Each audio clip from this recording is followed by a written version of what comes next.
बाद सीधे बैठ जाएं। थक गए हैं बच्चे? अपने हाथ को क्रॉस कीजिए, ऐसे ऐसे क्रॉस कीजिए, ऊपर ले जाइए, ऐसे ऊपर ले जाओ, हाथ खींचो ऊपर और ऊपर ले जाओ। शाबाश। श्वास भरो अंदर, श्वास भरिए, अब छोड़िए, पीछे आ जाइए। ठीक है, अब फिर सीधे बैठिए, कमर, पीठ और गर्दन को सीधा करें, बॉडी को स्थिर करें, बिल्कुल स्थिर, सीधा एकदम। अब आंखें खुली रखते हुए गहरी श्वास अनुभव करते हुए अंदर भरें,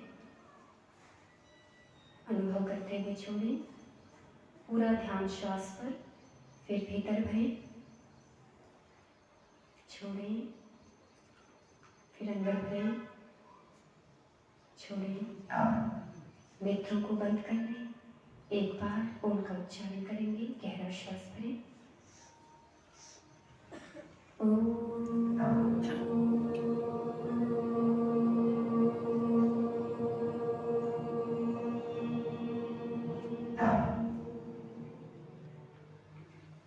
धीरे से अपनी आंखों को खोल लें। आर्य समाज रामनगर के सभी पदाधिकारीगण मंच पर विराजमान, प्यारी सी बच्ची हमारी ऋतु आर्या जी, भजनों प्रतीक्षिका जी और उनके पिताजी जो अपनी बेटी के साथ ढाल बंद करके कार्यक्रमों में उनके साथ जाते हैं, एक अनोखी मिसाल है हम लोगों के बीच। और यहाँ पर उपस्थित वंदनीय मातृशक्ति, हमारी देवी सतरूपा रूपी जो देवियाँ यहाँ पर उपस्थित हैं, प्यारे बच्चे, सभी पुरुष महानुभाव, बुजुर्ग महानुभाव, सन्यासी वृंद, सभी का मैं हार्दिक अभिनंदन और स्वागत करती हूँ। मेरा सौभाग्य है आप लोगों के मध्य में आने का अवसर मिला। आगे बात को शुरू करते हैं।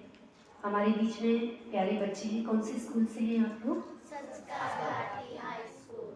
संस्कार भारती हाई स्कूल, क्या बात है। क्या होता है इसका मतलब? संस्कार मतलब संस्कार, संस्कार क्या होते हैं? अच्छे गुण। शाबाश। क्या होते हैं? अच्छे गुण। हाँ, अच्छे गुण, ठीक है। आप अभी कहाँ आए हुए हैं? आर्य समाज में आए हैं। अच्छा, तो आर्य समाज का क्या मतलब है? आर्य समाज में आए हैं ना, तो जहाँ हम आए हैं उसका हमें पता होना चाहिए कि उस नाम का क्या मतलब है, राइट? तो आर्य का क्या मतलब है बच्चों? श्रेष्ठ। श्रेष्ठ मतलब है आर्य का बॉयज, लड़के। फिर बोलना, वरना लड़कियां आगे हो जाती हैं हमेशा। हाँ, हर स्कूल में ऐसा ही होता है, सब जगह लड़कियां बोलती हैं, लड़के फिर कमजोर पड़ जाते हैं। फिर नारी सशक्तिकरण ज़्यादा, बॉयज कम, फिर बॉयज सशक्तिकरण करना पड़ेगा, उल्टा हो जाएगा। ठीक है, तो श्रेष्ठ मतलब क्या होता है? आर्य मतलब क्या होता है? श्रेष्ठ। अच्छा, इस दुनिया में कोई भी सर्वश्रेष्ठ हो सकता है जिसमें कोई भी गलतियां ना हो? मैं, आप या कोई भी, ऐसा हो सकता है? नहीं हो सकता। तो आर्य का जो मतलब है, श्रेष्ठ तो है, लेकिन हम आर्य समाज में आए हैं, तो जो आर्य समाजी लोग हैं वो सर्वगुण संपन्न है, ऐसा नहीं है।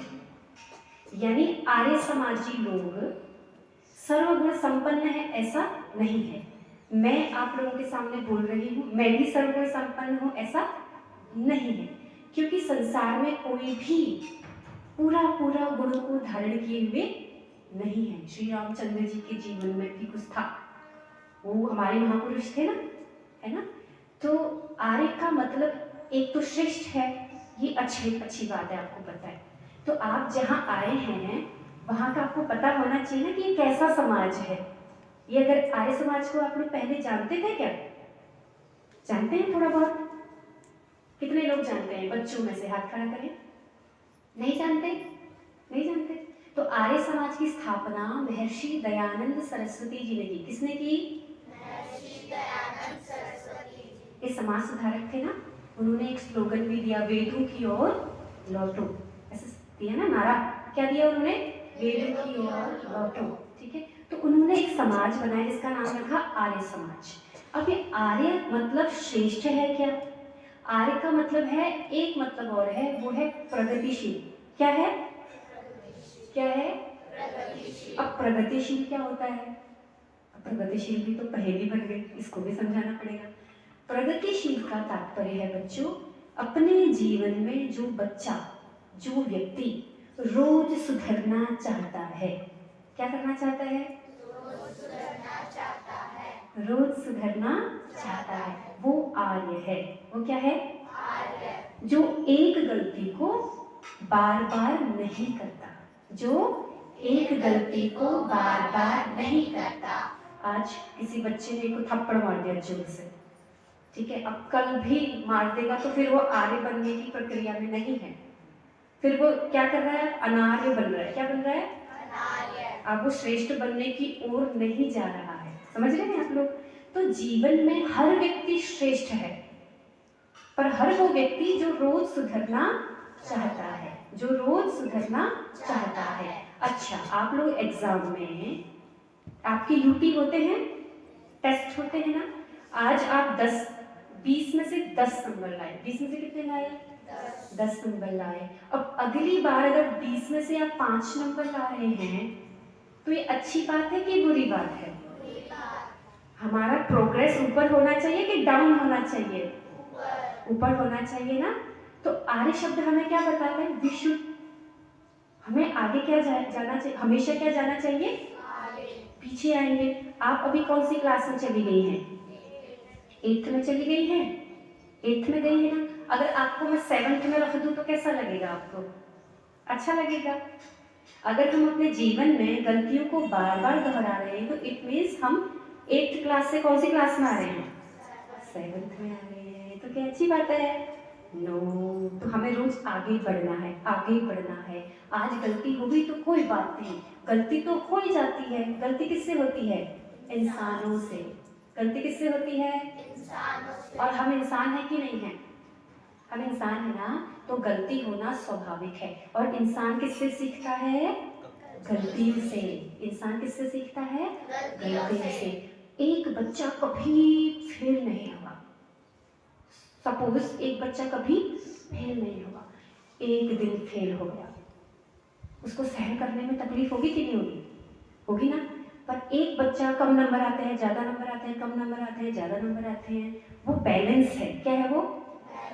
बैलेंस है वो। समझ में आ रहा है? अच्छा, इसके कम नंबर आ गए और इनके ज्यादा आ गए, लड़कों के कम नंबर आ गए, लड़कियों के ज्यादा आ गए। अभी वहां जाके बोलने लगी, तू पढ़ता नहीं है, देख मेरे कितने नंबर आए हैं, ये तो पढ़ता नहीं, देख 2 नंबर मेरे तेरे से ज्यादा आए हैं। और वो जो लड़का है, मान लो उसके कम नंबर आए हैं, वो यहाँ आके बोलेगा, आपका नाम क्या है? अंजलि। क्या बोल रही? जीनू। अच्छा, जीनू जी। जीनू जी, आपका नाम क्या है? नैतिक जी। जीनू जी से आके बोले, जीनू जी आप 98% नंबर लाए हैं, मुझे बहुत खुशी हुई, है ना। हम खाली इनका नाम ले रहे हैं उदाहरण के लिए, खाली समझाने के लिए, हाँ, इनको चिढ़ाने मत लग जाना, ठीक है। तो हम इनको बोला, इनने बोला, क्या नाम बताया? नैतिक जी ने जीनू जी को बोला कि जीनू जी आपके ज़्यादा नंबर आए हैं, मुझे बहुत खुशी हुई, मैं आपसे प्रेरणा लेना चाहता हूँ कि आगे मैं भी आपकी तरह मेहनत करूँगा और आगे बढ़ूँगा। अब जीनू जी अभिमान में, मेरे ज़्यादा नंबर आए। अब ये सफल तो है, लेकिन ज्यादा सफल कौन है? नैतिक। पता है क्यों? नैतिक मन से परेशान नहीं है। नैतिक के कम नंबर आए हैं, बट नैतिक मन से परेशान नहीं है। नैतिक को इंफीरियोरिटी कॉम्प्लेक्स नहीं है, हीन भावना नहीं है कि मेरे कम नंबर आए। वो जानता है मैंने कम मेहनत की, मैं और आगे करूंगा। लेकिन ये सुपीरियोरिटी कॉम्प्लेक्स में है, अभिमान में। किसमें है? मेरे ज्यादा नंबर आए। अब इमोशनली ये सक्सेसफुल है, ये इमोशनली सक्सेसफुल नहीं है। तो ज्यादा सक्सेसफुल कौन है? That boy. ज्यादा सक्सेसफुल कौन है? समझ में आ रहा है? अब जिसके ये समझ में आया आप लोगों को, तो हमें फिजिकली, मेंटली एंड इमोशनली कैसा होना पड़ता है? सक्सेसफुल। केवल ज्यादा नंबर लाने से हम सक्सेसफुल नहीं होते, सफल नहीं होते। अगर हम कम नंबर आने पर भी घबराते नहीं हैं, आगे बढ़ना सीखते हैं, तो हम ज्यादा सक्सेसफुल हैं। नैतिक ज्यादा सक्सेसफुल है, ये तो कहानी बता रही हूँ मैं, दोनों का नाम लेके आप समझ रहे हैं ना। हाँ, तो हमें जिसके ज्यादा नंबर आए, अगर वो भी सोचती है कोई बात नहीं मेरे ज्यादा नंबर आए, मैं और उनको भी साथ में लेके चलूँ, मुझे जो आता है, जिसको कम आता है उसको बताऊंगी, तो वो इमोशनली और मेंटली क्या है, सक्सेस है। और अगर उसको अभिमान आया मेरे ज्यादा नंबर है, तो इमोशनली सक्सेस नहीं है। तो ये पता है कौन सिखाता है, ये बातें कौन सिखाता है, वेद। कौन सिखाता है, आर्य समाज ऐसी ही बातों को सिखाता है, हमें श्रेष्ठ बनाता है। हम श्रेष्ठ है नहीं, हमें श्रेष्ठ बनना है। हमें क्या बनना है, श्रेष्ठ। तो महर्षि दयानंद सरस्वती जी ने कहा वेदों में इमोशनली स्ट्रॉन्ग होने के लिए बोला है, भावनात्मक रूप से स्ट्रॉन्ग होने के लिए बोला है। बॉयज समझ में आ रहा है। अब जिसके ज्यादा नंबर आते हैं उससे दोस्ती कर लेनी चाहिए कि ईर्ष्या करनी चाहिए, फायदा किसमें है, हम लोगों को स्वार्थी होना चाहिए। समझ में आ रहा है पीछे, जिसके ज्यादा नंबर आए उसको देख के होता है नॉर्मली हम लोगों को क्या आ जाती है, जेलसी। ये केवल आप में नहीं होता, माताओं में भी होता है। किसी के पास अच्छी साड़ी है ना, कहाँ से लाई, बड़ी अच्छी लग रही है, हाँ कौन से दुकान से लाई, हाँ ऐसा होता है। अब ऐसा खुश नहीं होता, ये नहीं करती होंगी कोई भी, जब हम नॉर्मल थे हम भी ऐसा करते थे, ये बड़ी अच्छी लग रही है आज साड़ी, सबकी नजर इस पे जा रही है, मेरी साड़ी बेकार लग रही है। तो इमोशनली स्ट्रॉन्ग नहीं है ना, ईर्ष्या हो रही है कि नहीं हो रही है। अब ईर्ष्या होने से नुकसान उसका है कि हमारा है, जिसके ज्यादा नंबर आए उससे ईर्ष्या करने से नुकसान है कि फायदा है, सोचो सोचो क्या है, नुकसान है, नुकसान है। अब क्या करना है, उससे मित्रता कर लेनी है। क्या कर लेनी है, दोस्ती कर लेनी है। जैसे ही हमने होशियार बच्चे से दोस्ती कर ली, जैसे ही हमने होशियार बच्चे से दोस्ती कर ली, अब उसको जो जो आता है हम सब उससे सीख लेंगे। स्मार्ट हुए कि नहीं हुए, अब उससे जो जो आता है उससे हम सीख लेंगे कि नहीं सीख लेंगे। अब माता ने देखा कि उसके पास अच्छी साड़ी है, वो पूछ लेंगे जी कहाँ से खरीदा आपने, बहुत अच्छी लग रही है आप। जैसे ही आपने माता को बोला कि आप बहुत सुंदर लग रही हैं, तो माता खुश हो जाएगी कि नहीं हो जाएगी, कॉम्प्लीमेंट मिल गया उनको, है ना, खुश हो जाएगी ना। तो फिर वो उसको अच्छा मानने लगेगी कि नहीं मानने लगेगी, मानने लगेगी ना। तो जब हम ज्यादा, जो हमसे ज्यादा है इस दुनिया में, बोलो इस दुनिया में हर एक व्यक्ति के पास अलग अलग गुण होते हैं। समझ में आया। कोई संगीत में ज्यादा, इनको देखा आपने ऋतु जी को, केवल सी ओनली 17 ईयर्स ओल्ड, केवल 17 साल की है ये। आपने देखा पूरे गाने उनको याद थे, देखा आपने, सारे गाने याद थे। और याद थे इतने 1 घंटे 1.5 घंटे तक लगातार गाने से गले की हालत क्या होगी जानते हो, बहुत थकान लगती है बोलने में, लगती नहीं लगती है, अपने टीचर से पूछना। तो ये इनके पास से गुण है कि नहीं है, बोलने का गुण है, ये गुण है।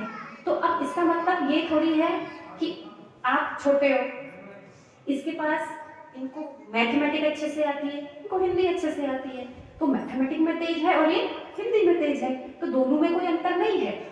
ये समझ में आ रहा है, किसी में कुछ ज्यादा है, किसी में कुछ ज्यादा है। हम लोग सब अपने आप में स्पेशल हैं, अपने आप में सब हम लोग क्या हैं, स्पेशल। हमें अपने आप में ढूंढना है कि हम कैसे विशेष हैं, हम में क्या विशेष है। समझ में आ रहा है। तो आर्य बनने का मतलब, आर्य का मतलब हम लोग अपने से ज्यादा नंबर वाले से ईर्ष्या नहीं करेंगे, हमसे जो ज्यादा पैसे वाले हैं उनसे ईर्ष्या नहीं करेंगे, हमसे जो ज्यादा गुणों में है किसी किसी में उनसे ईर्ष्या नहीं करेंगे, बल्कि उनसे क्या कर लेंगे बच्चों, दोस्ती। और उनमें जो गुण हैं उनको हम अपने में धारण कर लेंगे, फिर ठीक हो जाएगा कि नहीं हो जाएगा। समझ में आया रौनक जी, है ना, ऐसी ठीक ठीक बात लग रही है आपको। तो ये आर्य शब्द का मतलब है, ये आर्य शब्द का क्या है, मीनिंग है कि हम लोगों को रोज अपने जीवन में सुधरना है, हम लोगों को अपने जीवन में रोज सुधरना है। एक जब नई रोड बन रही होती है ना कहीं पर सड़क, तो वहाँ पे लिखा होता है कार्य प्रगति पर, क्या लिखा होता है, कार्य प्रगति पर, यानी रोड अभी आधी बनी है, अभी आप गाड़ी लेके नहीं जा सकते, इसलिए मनुष्य भी हमेशा आधा ही बना हुआ है, अभी उसको सर्वश्रेष्ठ नहीं कह सकते। इसलिए आर्य समाजी कहीं ये ना समझना कि हम तो आर्य समाजी हैं, हम तो श्रेष्ठ हैं, बस अभिमान भी तो आ सकता है, कि हम आर्य समाज संगठन से जुड़े हैं इसलिए हम श्रेष्ठ हैं, ऐसा नहीं है।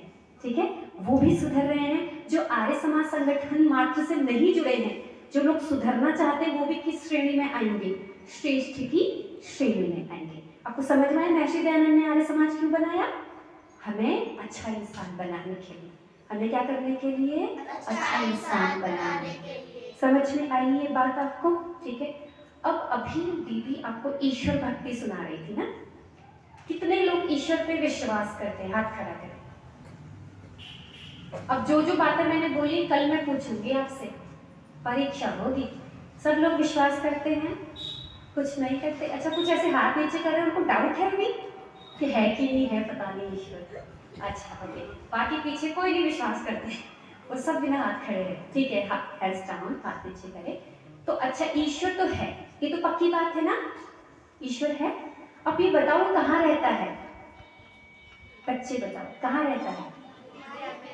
इंडिया में? हृदय में? मुझे तो बोल दिया इंडिया में, मैंने कहा अच्छा हृदय में रहता है। बस हृदय में रहता है इधर, और कहीं नहीं रहता। कहाँ रहता है ईश्वर?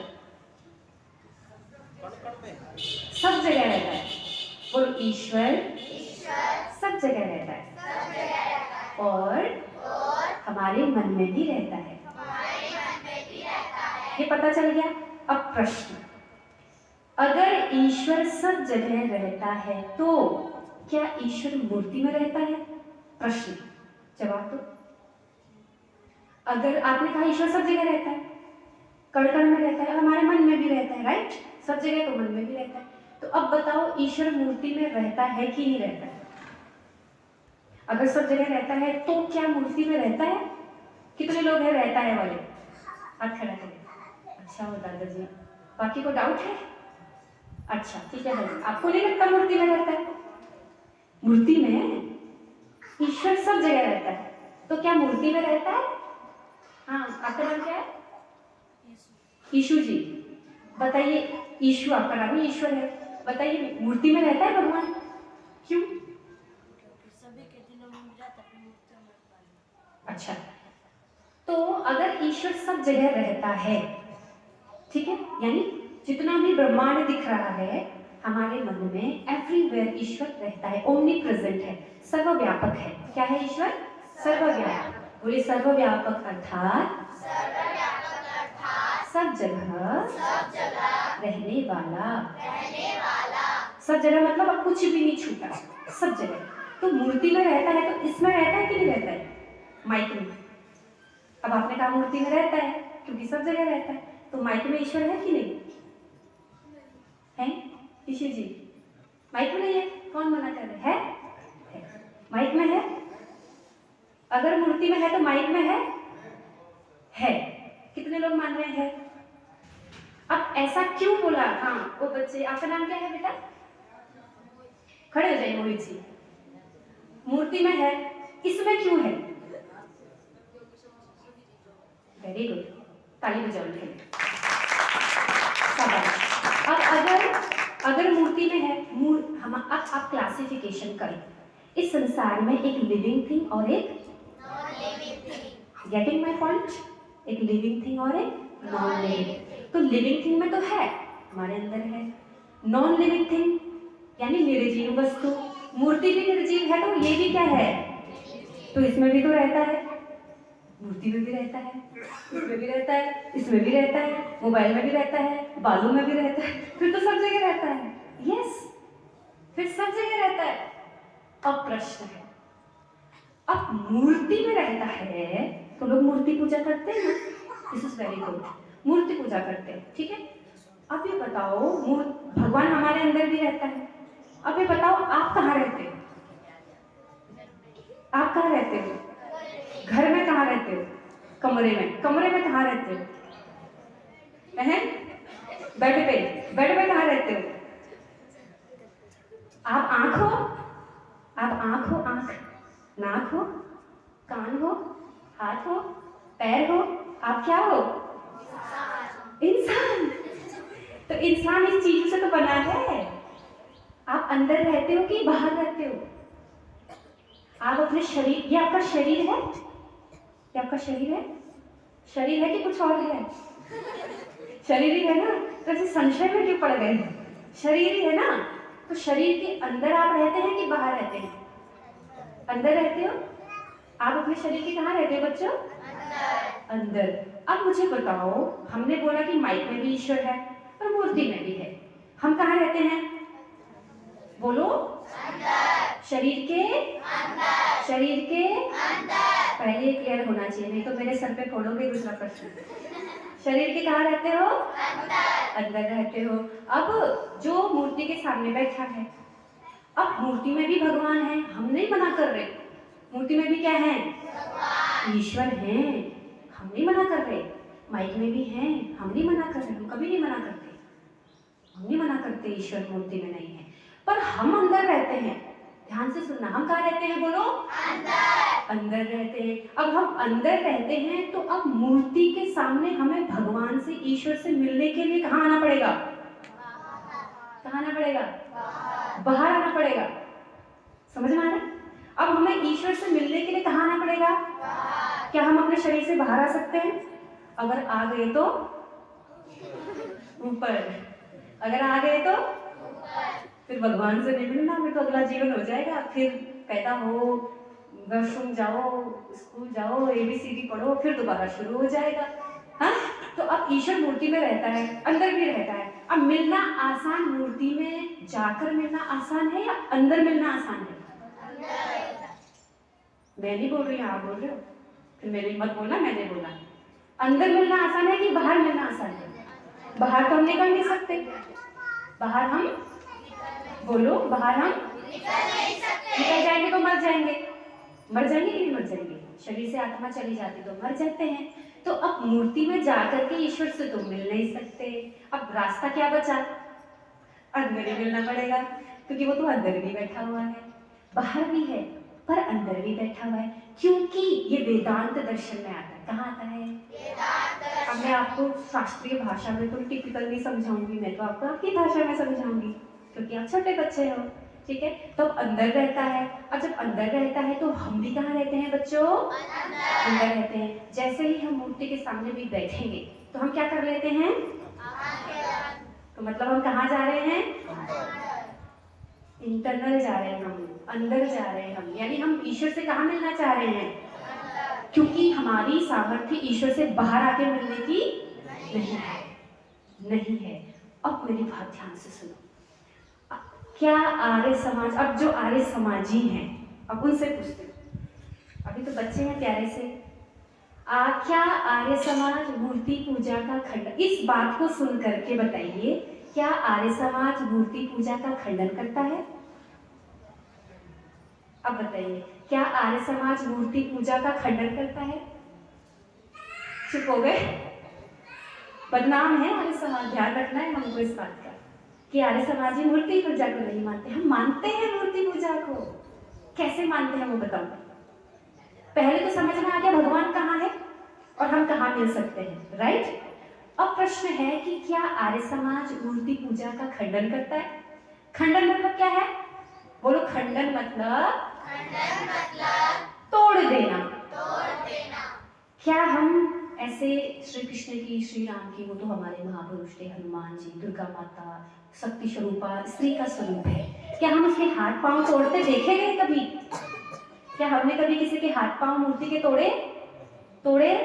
नहीं तोड़े। महर्षि दयानंद सरस्वती जी ने कभी नहीं बोला, वेदों में नहीं लिखा है कि मूर्ति के हाथ पांव तोड़ो। ये समझ में आ रहा है? अब समझना यह है कि मूर्ति क्या है और पूजा क्या है। समझना क्या है? मूर्ति क्या है और पूजा क्या है। पहले इतनी बात समझ में आ गई? समझ में आ गई। अब हम लोगों को या आर्य समाजी, पता है किसने तोड़े थे? मूर्ति का खंडन किसने किया था? महमूद गजनवी 1026 ईस्वी में आया भारत। कब आया? 1026 ईस्वी में। सोमनाथ मंदिर में एक मूर्ति थी विष्णु की। किसकी मूर्ति थी? विष्णु की। वो बीच में अटके हुए थे। कहाँ अटके हुए थे? बीच में। कहाँ अटके हुए थे? बीच में। कैसे अटके हुए थे? चुंबक से। वेरी गुड, ताली बजाओ अपने लिए, बहुत अच्छा हुआ। कैसे अटके हुए थे? चुंबक से अटके हुए थे बच्चों। अब इधर से भी चुंबक लगाए, इधर से भी चुंबक लगाए, चारों दिशाओं में चुंबक लगाए, तो मूर्ति में विष्णु जी की जो मूर्ति थी बीच में वो अटकी हुई थी। क्या हुई थी? अटकी हुई थी। तो फिर अब हमारे जो पंडित थे उनने बोला कि हम वेद के मंत्रों का उच्चारण करेंगे और महमूद गजनवी आते आते मर जाएगा केवल वेद मंत्रों के उच्चारण से। समझ में आ रहा है? ठीक है। तो जब महमूद गजनवी आया उसने महिलाओं की गर्दन काटी, बच्चों को काटा, सब काटा और फिर विष्णु की मूर्ति तक पहुंच करके शटाक विष्णु की गर्दन काट दी तलवार से और उसमें से हीरे जवाहरात निकले और महमूद गजनवी हीरे जवाहरात लेके फुर अफगानिस्तान चले गए, लेकर भाग गया। वो पंडित वाले बेचारे कोई कट गए, बेचारे मंत्र पाठ ही करते रहे। खंडन किसने किया था मूर्ति का? उसने। हम नहीं खंडन करते, या आर्य समाज खंडन करने को नहीं कहता है। वो कहता है पूजा का सही मतलब समझो, मूर्ति का सही मतलब समझो। अब क्या है भी, ये भी समझने की बात है। हाँ, अब मूर्ति बोलो। मूर्ति दो प्रकार की होती है। जड़ मूर्ति, चेतन मूर्ति। समझ में आ रही है बात? जड़ मूर्ति, चेतन मूर्ति। जड़ मूर्ति कौन है? श्री रामचंद्र जी की मूर्ति, श्री कृष्ण जी की मूर्ति, हनुमान जी की मूर्ति, सरस्वती माँ की मूर्ति, दुर्गा माँ की मूर्ति, ये सब क्या है बच्चों? जड़ मूर्ति। क्या है? जड़ मूर्ति। अब हमने समझ क्या लिया? अब आप होशियार बन रहे हैं, अब आप स्पिरिचुअल पर्सन बन रहे हैं। समझ लेना कैसे बन रहे हैं आप। Now you are going to spiritually strong. मानसिक रूप से आप क्या है? सक्सेसफुल है, स्ट्रॉन्ग है, ताकतवर है। फिजिकल रूप से भी आप हरियाणा के हैं, खूब दही दूध खाते होंगे, ठीक है। और सामाजिक रूप से भी हो रहे हैं, आप पढ़ रहे हैं। अब क्या बच गया? आध्यात्मिक रूप से। तो अब जब जो हम बातें सीख रहे हैं वो हमको कौन से रूप में मजबूत बना रहा है बच्चों? आध्यात्मिक रूप से मजबूत बना रहा है। समझ में आ रहा है? तो हमने मूर्ति कौन कौन सी समझी थी? तो जड़ मूर्ति तो बता दी मैंने आपको। अब चेतन मूर्ति क्या चीज है? चेतन मूर्ति क्या होती है? त्याग तपस्या की मूर्ति, ऐसे कहते हैं ना। हमारी आचार्य, हमारे गुरुजी त्याग और तपस्या की मूर्ति है, कहते हैं कि नहीं कहते हैं? अब गुरुजी ऐसे स्टैचू तो नहीं बने हुए, बने क्या स्टैचू, फिर भी उनको मूर्ति कह देते कि नहीं कह देते? कह देते हैं ना, चेतन मूर्ति। क्या कहते हैं उनको? ताली बजाओ जो माता जी ने बोला। हाँ, माता जी बोला आपको तो बैठो आराम से, बच्चे होकर के भी है। तो फिर चेतन मूर्ति, कौन सी मूर्ति? चेतन मूर्ति। अब हम चेतन, जैसे हम चेतन मूर्ति की पूजा करते हैं, चेतन बोलो, पूजा का तात्पर्य है सत्कार करना। क्या मतलब है? सत्कार का मतलब सेवा करना, शुश्रूषा करना, उनकी बातों को मानना, उनके पदचिन्हों पर चलना, उनका कहना मानना, उनको सुनना। दादी जी बोलेगी ये ले आना, हाँ दादी ठीक है मैं खुद देर हो रही, टू भाग गए। ये सत्कार नहीं है। दादी जी बेचारी शाही पनीर नहीं खा सकती, आपने उनको बेचारे खिचड़ी खाने की उम्र है उनकी, और आप शाही पनीर खिला रहे हो, दादी पनीर खाओ आज यही बना है। तो ये सत्कार नहीं हुआ। ये सत्कार हुआ क्या? नहीं हुआ बच्चों ये सत्कार। ठीक है, सत्कार क्या हुआ जब आपने उनको क्या खिलाया? हाँ, खिचड़ी। यस, क्योंकि उनका पेट डाइजेस्ट खिचड़ी ही करता है, शाही पनीर नहीं करता। और आप शाही पनीर खिला देंगे तो उनका क्या हो जाएगा? पेट खराब हो जाएगा, फिर जाते रहो डॉक्टर के पास। तो सत्कार मतलब यथा योग्य व्यवहार करना। क्या करना? यथा योग्य व्यवहार करना। तो चेतन की तो यथा योग्य व्यवहार समझ में आ गया कि उनकी सेवा करना, उनकी बातों को मानना। अब जड़ मूर्ति को क्या करना है? लड्डू खिलाए? लड्डू? श्री कृष्ण की मूर्ति को लड्डू खिलाए? उनके तो सत्कार करना है ना हमको। अब जड़ मूर्ति का सत्कार, जड़ मूर्ति की पूजा कैसे करें? पूजा तो करनी है हमको।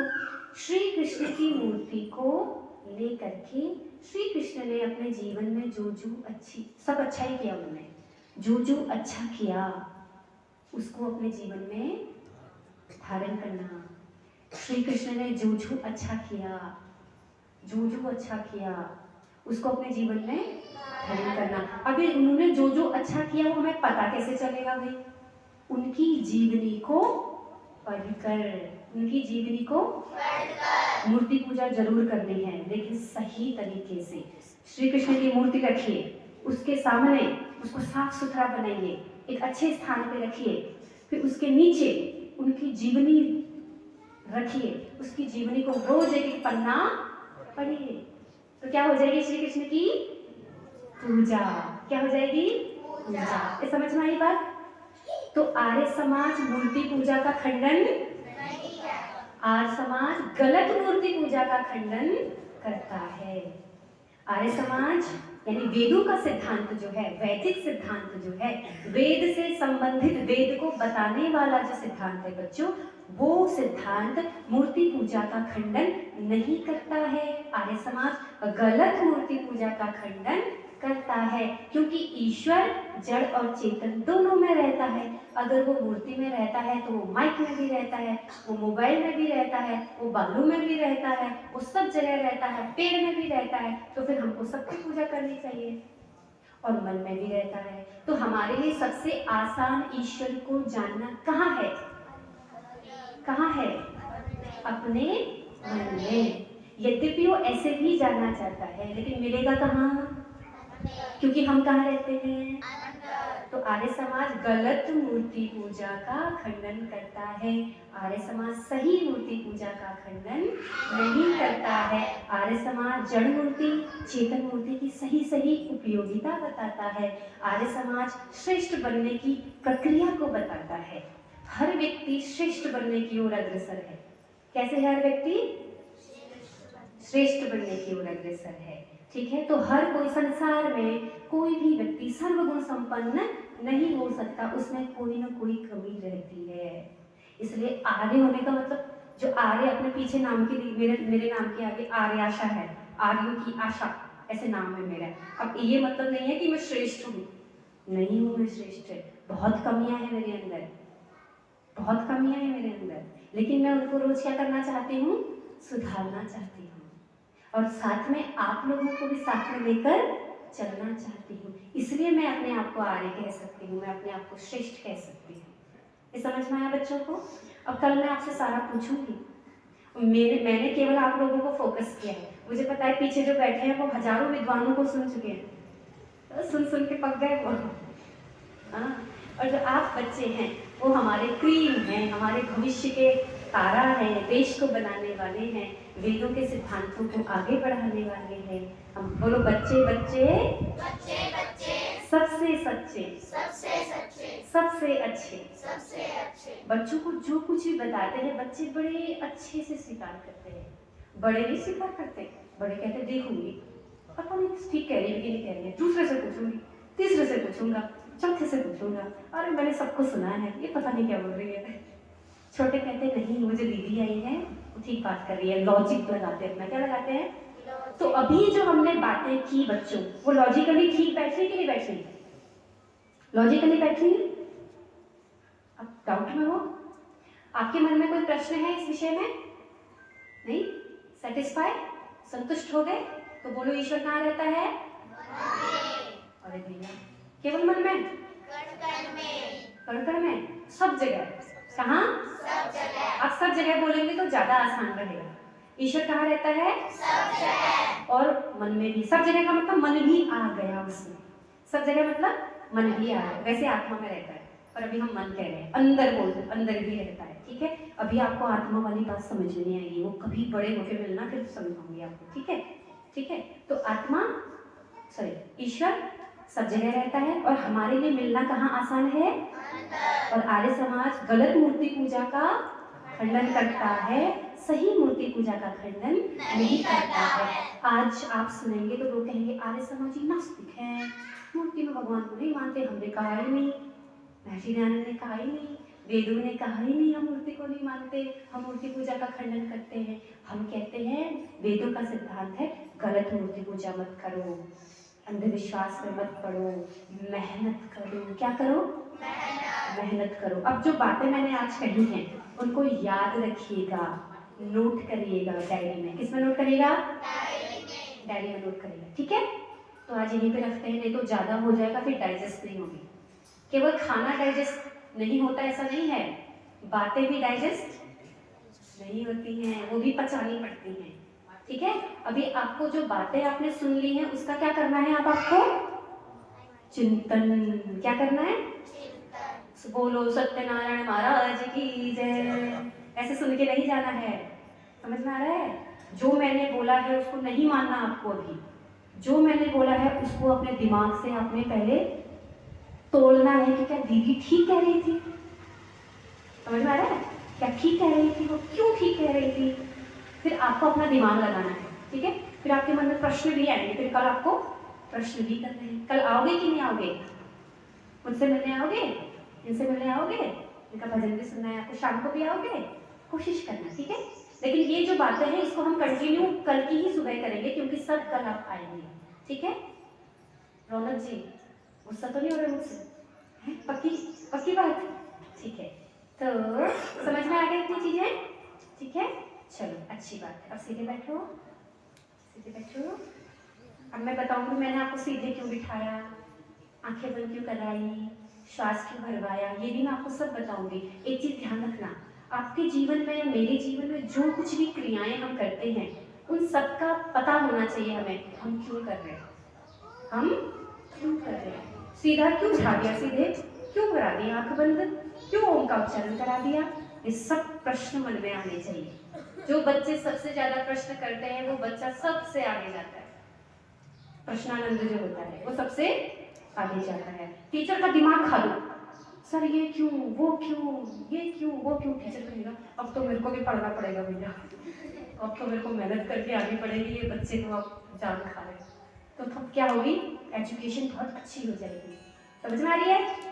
ठीक है, तो मेरा समय हो गया है, अब आप लोग कल आना।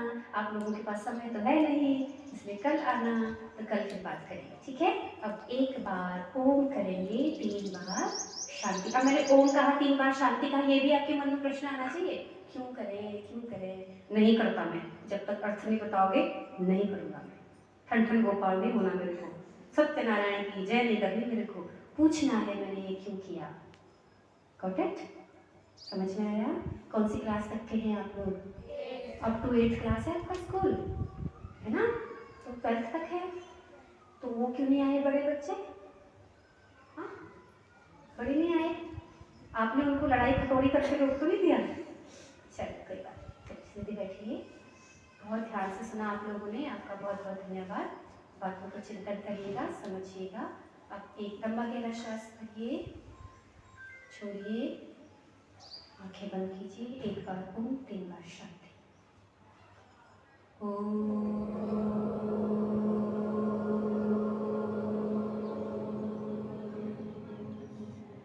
शांति शांति शांति। सबको सादर नमस्ते जी। ये मैंने क्यों कहा ये भी ध्यान में रखना। ठीक है, हाँ जी, धन्यवाद।